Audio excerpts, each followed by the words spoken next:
Deep within the Leicestershire countryside, there's something growing you probably wouldn't expect to see in these parts. Willow. 5 acres of it. 8 years ago, Annette Bridges decided to give up city life to work the land. She's turned her back garden into a field of willow. Was it easy getting started? It was a slow process. Just immersed myself in everything willow, read everything that I could possibly read, researched as much as possibly could, and the types of people that would use it. Today, Annette's cutting an order for a hedge layer.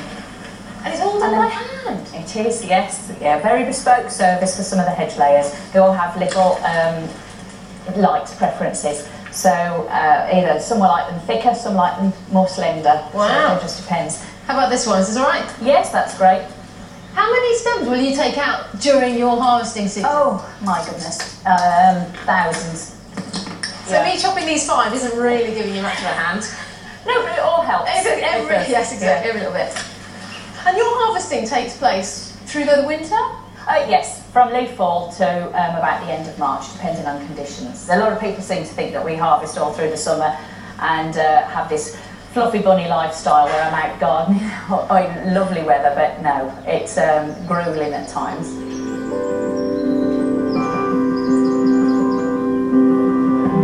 Willow's incredibly versatile because it's so bendy.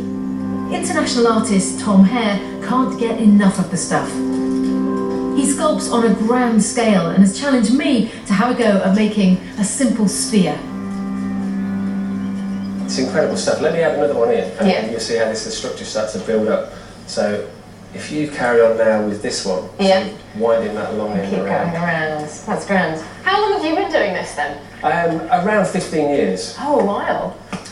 And what sort of things influence your work? What do you decide to make?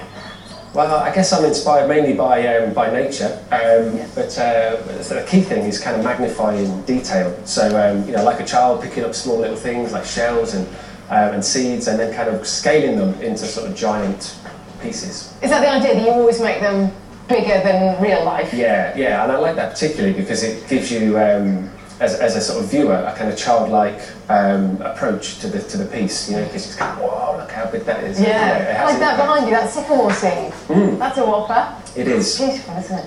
So there were 2 of these that kind of opposed each other, so you get this lovely kind of helicopter frame in the air. Oh, that's cool. But I think kind of joining them together, we'll kind of place this one inside, Oh, yes. and then that makes ourselves a nice sort of structure to weave around. Is there any limit to the scale of what you can make? I don't think so. It is a remarkable material, and what I tend to do to kind of give a good structure is build a steel frame. I have one here. Oh, yeah. So this is kind of work in progress. So you see the B form is created with lines of steel, which gives it its strength and its shape. And then we can work with the nice coloured willows to create the movement. That's gorgeous. So actually, this is all natural. That's not coloured in any way. No, absolutely. These are willows from Annette, and that gives it a nice kind of orangey colour. They started off their life a little more yellowy, but as they season, they go these kind of lovely sort of orangey colours. That's great, isn't it? And then the steamed one here, this is a willow that's been boiled for a couple of hours, and then that's really good for re-soaking in the summertime. 25 minutes later, and I'm pretty pleased with my work. There you go, look. My small contribution to willow art.